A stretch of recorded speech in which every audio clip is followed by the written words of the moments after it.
সম্প্রতি গাজা নামে সবচেয়ে বড় ড্রোন উন্মোচন করেছে ইরান। নিজেদের শক্তিমত্তার জানান দিতে সবচেয়ে বড় ড্রোন উন্মোচন করল ইরান, যা ইসরায়েলের সঙ্গে যুদ্ধে নিহত ফিলিস্তিনিদের স্মরণে ড্রোনটির নামকরণ করা হয়েছে গাজা। ড্রোনটি প্রায় 1200 মাইল পর্যন্ত পাড়ি দিতে পারে বলে দাবি তেহরানের। ফিলিস্তিনের গাজা ভূখণ্ডে দীর্ঘ 15 মাস ধরে চলা যুদ্ধকে সম্মান জানিয়ে গাজা নামের ড্রোন উন্মোচন করেছে ইরান। ড্রোনটি সীমান্ত নিরাপত্তার জন্য পরিচালিত অভিযানে ব্যবহার হবে বলে জানিয়েছে Islamic revolutionary guard corps IRGC. আইআরজিসির এক প্রেস বিজ্ঞপ্তিতে বলেছে 1000 কিলোমিটার পাল্লার এবং কমপক্ষে 500 কেজি পেলোড বহন করতে সক্ষম এই চালকবিহীন ড্রোনটি। এটি একসাথে 8টি লক্ষ্যবস্তুতে সফলভাবে আঘাত করেছে। 3400 কিলোগ্রাম ওজনের এই ড্রোনটি ঘন্টায় 350 কিলোমিটার গতিতে উঠতে পারে। গাজা ড্রোনটির অপারেশনাল ব্যাসার্ধ প্রায় 4000 কিলোমিটার বলে ধারণা করা হচ্ছে এবং ড্রোনটি একসঙ্গে 12টি বোমা বহনেও সক্ষম।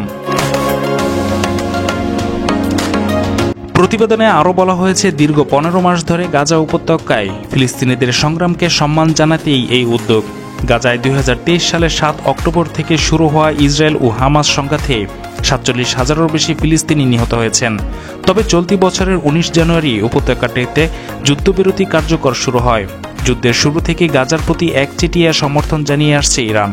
গত 26 জানুয়ারি ইসলামিক রেভলিউশনারি গার্ড কর্পসের প্রধান মেজর জেনারেল হোসেন সালামি এবং আইআরজিসি এরোস্পেসের কমান্ডার আমির আলী হাজিজাদে গাজা নামের এই ড্রোনটি পরিদর্শন করেন। জানা যায় ড্রোনটি 12টি বোমা বহন করতে সক্ষম। এটি সীমান্ত অভিযানে ব্যবহৃত হবে বলে জানানো হয়েছে। এর আগে গত বছর গাজা নামের এই ড্রোন তৈরির ঘোষণা দেয় ইরান। অবশেষে ড্রোনটি উন্মোচন করল তারা। গাজায় ইসরায়েলি বর্বরতার বিরুদ্ধে সবসময় সোচ্চার থেকেছে ইরান। তারই ধারাবাহিকতায় গাজায় নিহতদের স্মরণে ড্রোনের নামকরণ করা হয়।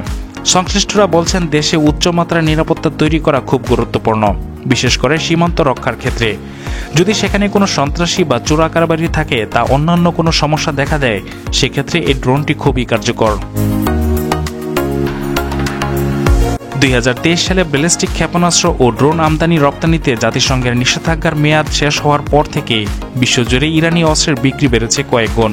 যে তালিকায় উল্লেখযোগ্য অস্ত্র হল ইরানের ড্রোন।